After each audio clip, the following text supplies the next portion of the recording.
Ongi etorri guztio, itzalaldiaren ondotik gure politikariak elektrizitate enpresei buruz izan dira hizketan. Itzalaldiak energiari buruzko hausnarketa bat eskatzen duela uste du Otegik. Eta Aitor Estebanek aldiz enpresa elektrikoen alde egin du eta funtsezko azpiegituretan inbertitzeko eskatu du. Elkartasun ekintzei dagokionez, Aroztegiko auzipetuen aldeko elkartasun kanpaldia maiatzaren 4tik 10 egingo da. Aroztegiko hirigintza proiektua geldiarazteagatik Baztango 7 herritar epaituko dituzte maiatzaren 19tik 23 bitartean. Auziperatuei talde kriminal bateko kide izatea egotzi diete. Prozesatuen absoluzioa eskatzeko egitarau zabala prestatu dute. Irun, Barakaldo, Lasarte Oria eta Zumaia tentsio handiko eremu izendatu dituzte. Administrazio prozedurari amaiera emanez, Espainiako aldizkari ofizialak asteazken honetan argitaratu du Irun, Barakaldo, Lasarte Oria eta Zumaia etxebizitza merkatu tentsionatu gisa behin betiko izendatzen dituen erabakia.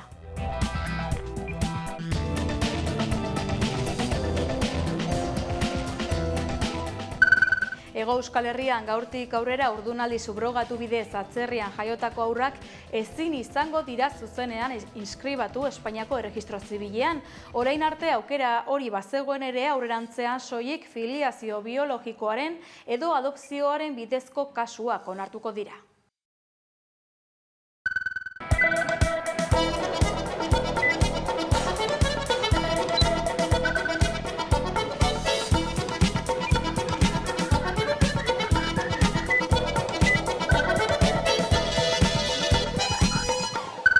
Maiatzaren 1aren langileen nazioarteko egunaren atarian, aktualitate solasaldian izan da Garbine Aranburu labeko koordinatzaile orokorra. Hizketaldian borroka sindikalaren garrantzia azpimarratu du Aranburuk eta Hego Euskal Herrirako gutxieneko soldata propioa aldarrikatu ez ezik, azken garaietako lan gatazka esanguratsuenei buruz ere mintzatu da. Kaixo guztioi eta ongi etorri. Maiatzaren 1aren atarian gaude, langileen nazioarteko eguna dena, eta urtean zehar mobilizazio ugari egiten badituzte ere, egun honetan kalera ateratzen dira sindikatuak espreski langileen eskubideak eta ongizatea aldarrikatzera. Eta honen inguruan eta aktualitaten dauderen beste gaien inguruan hitz egiteko, 11ko platoan daukagu gurekin, Garbine Aranburu lab sindikatuko koordinatzaile orokorra. Arratsaldeon eta mila esker etortzeagatik. Kaixo, arratsaldeon. Esan bezala, maiatzaren 1 bertan daukagu, nola planteatzen duzu lab sindikatutik aurtengo maiatzaren 1 zein kontestutan ospatu da aldarrikatzen da? Bueno, lehenik eta behin argi eta garbi uste aldarrikapen egun garrantzitsu bat dela, biharkoa. Eta bueno, munduari begira jarrita ospatzen eta mobilizatzen garen egun bat da. Ikusten ari garelako, batez ere Trump gobernura iritsi danetik, Amerikar Estatu Batuek inposaturiko kapitalismo, imperialismo eta globalizazio ereduaren eragina zenbaterainokoa dan, porrot horren emaitzak eta ondorioak nozitzen ari garelako, eta bestalde batetik ere, askotan salatu behar izan dugun sistema kapitalista bidera ezin horren testu inguruan emango dalako. Sistema bera bada desberdintasun sozialak sortzen dituena, baina baita ere, larrialdi klimatikoak eraginda, geroz eta gehiago gelditzen da, guztiz bidera ezina dela, gaur egungo produzio eta kontsumo eredu horri eustea. Horrek erronka oso nabarmenak jartzen ditu, baina erronka horiei justizia sozialetik, demokratizazioan sakonduz heldu ordez ikusten ari garena da, ekonomiaren militarizazioaren aldeko apustu bat egiten ari dela eta gerra giroa elikatzen dela. Nazioarteko testuinguru horretan, klase elkartasun internazionalistaren aldarrikapenak tarte bat izango du nola ez biharko egunean, baina horrekin batera ere oso garbi Euskal Herrira begira jarriko gara, nazio bat garela aldarrikatuko dugu, bizi dugun testuinguruari aurre egiteko bitarte politiko eta juridiko gehiago behar ditugula eta buru jabetzan sakontzea behar dugula aldarrikatuko dugu, eta gero aldarrikapen zehatzei dagokionez, zerbitzu publikoen indartzea, politika industriala hizpide izango ditugu, baina batez ere aurtengoan lanbide arteko gutxieneko soldata jarri nahiko genuke erdigunean. Aipatu berri duzu, gutxieneko soldata propio hori, baita gutxieneko pentsio propioa aldarrikapenetan dago ere, zergatik behar hori hemen soldata eta pentsio gutxieneko propioak izateko? Bueno, 2020an egindako greba orokorra arrakastatsuan aldarrikapen nagusietakoak izan ziren, eta gero pandemiak maila batean eten zuen, greba horren kudeaketa eta ondorengo hilabeteak baldintzatu zituen, baina zorionez, herri honetan borroka sindikal eta sozial ugari egon da, kontrabotere sindikalismoa indartsu dago, pentsionista mugimendua indartsu dago, eta langile guztiei gutxieneko bizi baldintza batzuk bermatu ahal izateko gutxieneko soldata eta gutxieneko pentsioa oinarrizko aldarrikapenak dira. Pentsionisten mugimendutik pentsioak osagarritzeko herri ekimen legegile bat abian jarri da, sinadura asko bildu dituena, guk hori nola ez babestu duguna, eta aldarrikapen hori biharkoan ere presente izango dugu. Eta orain, gutxieneko soldataren aldeko borroka edo dinamika horretan buru belarri murgilduak gaude.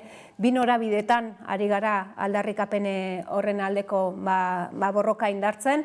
Batetik, patronalarekin akordio intersektorial baterako negoziaketaren saiakera bat egin izan dugu. Ez Nafarroan, ez EAEn patronalak negoziazio mailan eseritzeari ezetza eman dio, ez du horretarako borondaterik erakutsi, eta azkenean salatu behar duguna da, eta bereziki EAEren kasua, sindikatu nagusi guztiak horrela eskatu genuelako, eta eskaera horri muzin egin diolako, Confebasken arduragabekeria eta Confebasken jarrera, parasito baten moduan jokatzen duen patronal baten aurrean gaudelako, eta hori ez litzatekelako posible izango, babes bat sentituko ez balu, Jaurlaritzaren aldetik ez dalako nahikoa implikazio, ez dagoelako nahiko borondate politiko, patronalari ematen zaion babes hori zalantzan jartzeko, eta patronala horrelako akordio bat negoziatzera, esertzera behartzeko, Hori da, karril bat esan dezagun, gu jarraituko dugu, horren aldarrikapenarekin eta norabide horretan borrokatzen, eta bestalde batetik ere, atzo bertan esan genuen bezala, gutxieneko soldataren erabaki ahalmena bertaratzeko, eskumena bertan izateko, EAEn herri ekimen legegile baten aldeko sinadura bilketak jarriko ditugu, EAEn tramitera onartu dalako, Nafarroan ez da tramitera onartu herri ekimen legegilea, baina baita ere sinadura bilketa egingo dugu. Gutxieneko soldata estrategikoa dalako. Estrategikoa da sortzen den aberastasuna hobeto banatzeko, bereziki emakumeei, gazteei eta langile migratu eta arrazializatuei onura bat ekarriko diena, baina langile klase osoarentzako aldarrikapen garrantzitsu bat dana. Langile klase osoaren soldatak beheruntz parekatzeko patronalaren tentaldi horri ere aurre egiteko ezinbesteko aldarrikapena dalako. Gai hau alde batera utzita, azken garaietako lan gatazka nagusien inguruan hitz egiten arituko gara orain. Hasteko, Hego Euskal Herriko hezkuntza sistema publikoari dagokionez, azken hilabeteotan mobilizazio eta greba ugari egin dira, bai EAEn eta baita Nafarroan ere, azkena Araba, Bizkaia eta Gipuzkoan egin zen, eta hirugarren greba deialdi bat ere egin duzue, ziklo baterako deialdia egin duzue maiatzaren 12tik 16irako. Eusko Jaurlaritzaren hezkuntza saileko azken proposamena nahikotzat joetzen utelako, zagitorren inguruan zer esaterik daukazun? Lehenik eta behin esatea, hezkuntza eremuan dauden kolektibo desberdinetan urteak eta urteak blokeatuak egon ondoren hitzarmen batzuk berritzea lortu dela, hori borrokari esker izan dela, eta momentu honetan irakasleen maila da akordiora iritsi gabe geratzen den mahai bat, Irakasleek erantzun masibo bat eman diote aurreko greba egunei, erakutsi dute beraiek hezkuntza sistema eraldatzea, indartzea, sistema publikoa hobetzea nahi dutela, ze hori da hemen greba hauen atzean dagoena. Greba hauen atzean badago irakasleen soldatak hobetzeko aldarrikapen bat, urte luzez soldatak ez direlako igo eta izozketak ere eman izan direlako, baina era berean ere badago baliabide gehiagoren eskaera, baliabide gehiago euskalduntzeko, baliabide gehiago inklusiorako, baliabide gehiago hezkidetzarako badago ere, ratioen inguruko edo gazte berritze planen inguruko eskaerak ere hor daude, erdigunean daude. Guretzako baliabideen eztabaida da erdigunean jarri behar dena, Hori delako hezkuntza sistema publikoa indartzeko eta hobetzeko bermea eta bidea, baina ikusten duguna da hezkuntza sailaren aldetik ez zaiola negoziazioari heldu nahi. Aurreko greben ondotik nolabaiteko keinu bat egin zion negoziazioari, negoziazio egutegi bat ere aurkeztu zuen, nahiz eta negoziazio mailan aintzat hartzeko adinako proposamenik ez zuen jarri, baina hezkuntza sailak berak aurkeztutako egutegi hori ere ez da betetzen ari. Beraz, gauzak daudenetan, maiatzean berriro ere greba egunak izango direla aurrikusten dugu. Oraindik egunak falta dira, baina hezkuntza sailaren jarrera asko aldatzen ez bada, greba berriak izango ditugu. Izan dira harremanak edo jarri dira kontaktuan Pedrosa sailburuaren hezkuntza sailetik zuekin azken deialdi hortatik edo ez da elkarrizketa gehiagorik izan? Bai, harremanak bai, eta esaten nuena negoziazio egutegi bat planteatu ere bai, baina guk esaten duguna da negoziazioari keinua egitea bakarrik ez dela nahikoa, ez? Negoziazioan edukiak egon behar dutela, eta berriro azpimarratu nahi dut, eduki horien funtsa da hezkuntza sistema publikoa indartzea eta hobetzea.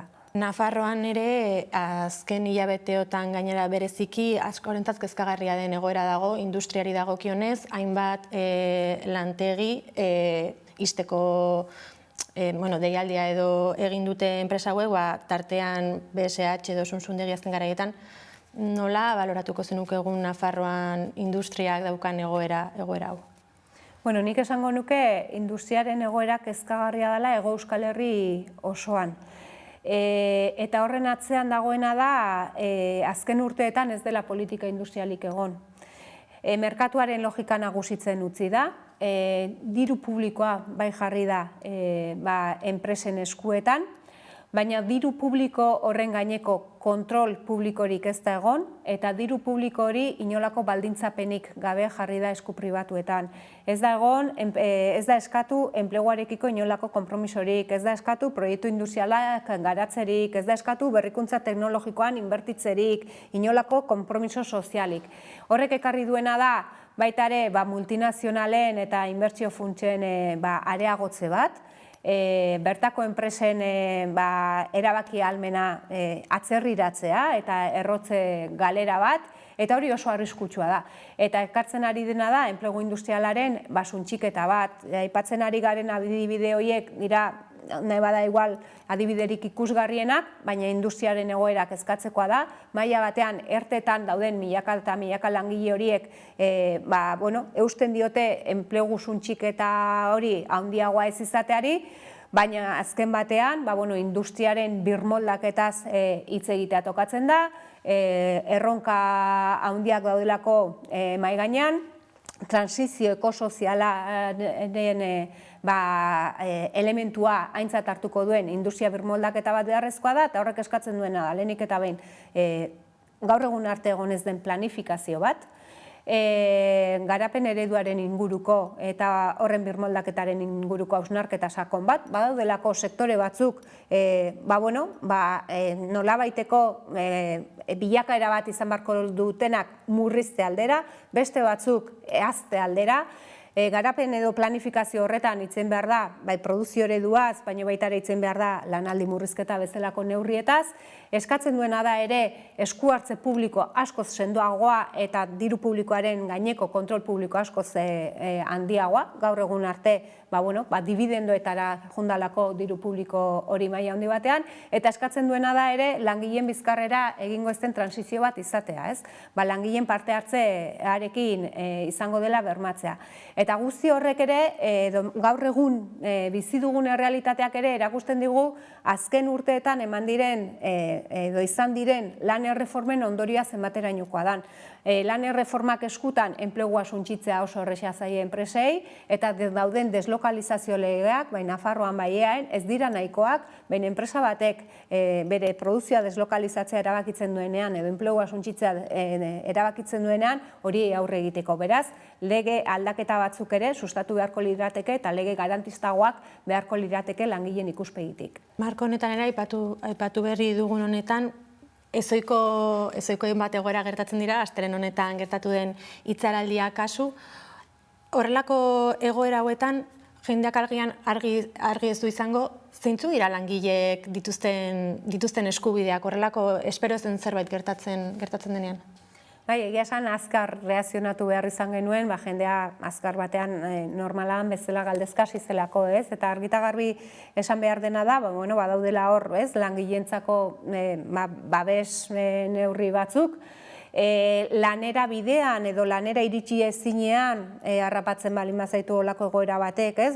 Fuerza mayor edo esaten da olako egoera batek, gero ordu horiek ez direlako errekuperatu behar edo ez dalako, ez? Baimen ordaindu bat eman beharko litzatekelako, eta gauza bera, lanean egonda etxera bidaltzen bazaituzte edo telelanean egonda, kasu honetan telelanean ere zeuden langileek bereien lana eragotzita ikusiko zutelako, baita ere, ez dituzte ordu horiek errekuperatu behar eta baimenak izateko eskubidea dago. Azkar batean, egia esan informazioa zabaldu genuen, toki puntualetan jaso dugu izan direla eragozpenak eta patronalaren aldetik nolabaiteko saiakerak langilek ordu horiek errekuperatu zitzaten, baina modu orokortu batean gaur arte behintzat ez dugu horrelakorik somatu. Besteri da, adi jarraitu beharko degula ere, nominak eta iristen direnean, nolabaiteko ondoriorik izan dan, edo ez da, baina berez egoera horietan langileak babestuak daude eta hori argi geratzea nahiko genuke. Amaitzeko eta maiatzaren bateko mobilizazioetara bueltatuz, Euskal Herriko ia hiriburu guztietan irtengo zarete, ez dakit deialdia edo gonbita luzatu nahiko zenioken biztanleriari manifestazio hauetan parte hartzeko. Bai, nik uste biharkoa aldarrikapen eta mobilizazio egun garrantzitsu badala, klase elkartasuna erakusteko egun badala, langileon indarra erakusteko egun badala, eta langileok oso argi izan behar degula, borrokatzen baditugu eskubideak lortu alditugula, baina borrokatzen ez badugu, zenolako testu ingurua daukagun eta zenolako arriskoa daukagun, ditugun eskubidetan ere atzeraldiak emateko, ez? Beraz, bihar guztiak kaletara ateratzeara animatu nahiko nituzke, bereziki, laben mobilizazioetan parte hartuz. Gaurkoan hemen txutziko dugu gure solasaldia, Garbiñe Aranburu, mila esker etortzeagatik. Mila esker zuei. Salaketa Nafarroak Iruñeko makrokartzeletako bizi baldintzei buruzko berazken ikerketaren berri eman du Nafarroako parlamentuan, bertan torturak eta tratu humilagarriak eta iraingarriak jasan dituztela dioen presoen testigantzak jasotzen dira. Salaketa Nafarroak Iruñeko makrokartzelako bizi baldintzei buruzko berazken ikerketaren berri eman du Nafarroako parlamentuan. Bertan, torturak eta tratu humilagarriak eta iraingarriak jasan dituztela dioten presoen testigantzak jasotzen dira. Azaldu dute 2012an kartzela zabaldu zenetik izugarri igo dela preso kopurua Iruñean. 2024ko abenduko datuen arabera, 414 preso daude Iruñeko espetxean. Horietatik 84,4 gizonak dira eta 5,6 emakumeak. Horiez gain, Nafarroako 256 herritar daude Espainiako estatuko beste kartzela batzuetan, gehienak Logroñon eta Zueran. Presoen 74,4 bigarren graduan daude, eta 17,19 hirugarren graduan edo erregimen irekian. Gaineratu dute Iruñeko kartzela 15 modulorekin zabaldu zutela, baina gaur egun 6 baino ez dituztela zabalik. Beraz, presoak pilatuta dauzkatela eremu handi bat utzik daukaten arren. Beste hainbat arazo ere atzeman ditu salaketak. Nabarmendu dute gabeziak daudela elikadurari eta higieneari dagokionez, eta dieta berezia falta direla bereziki diabetesa edo bestelako gaitzak dituztenentzat.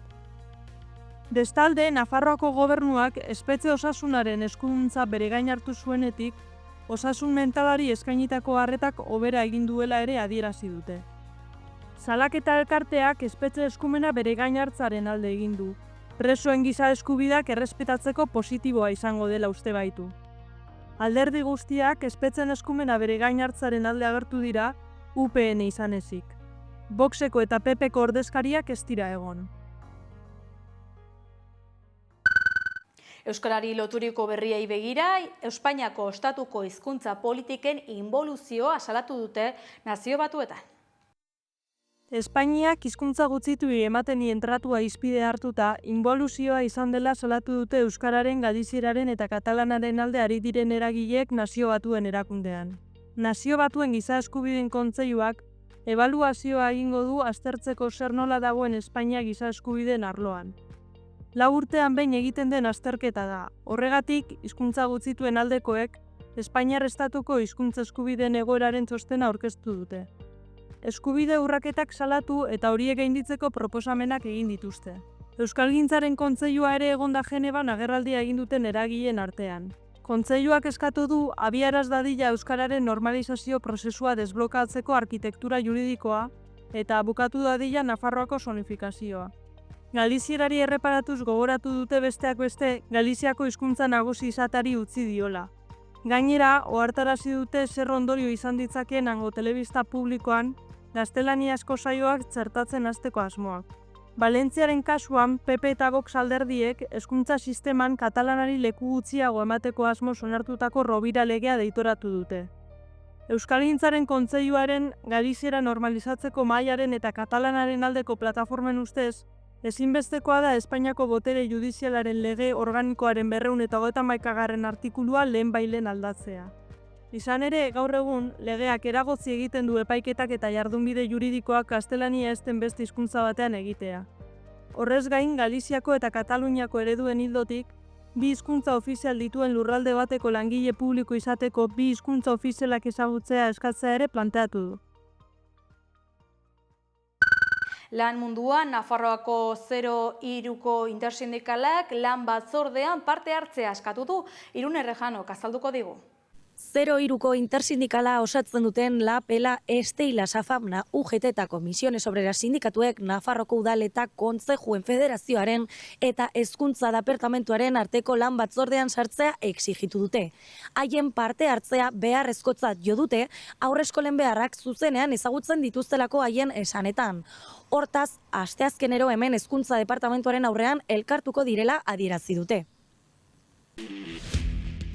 LAB, ELA, Esteilas, AFAPNA, UGT eta Comisiones Obreras sindikatuek osatutako 03 intersindikalak eskatu du Nafarroko udal eta Kontsejuen Federazioaren eta Hezkuntza Departamentuaren arteko lan batzordean sartzeko aukera.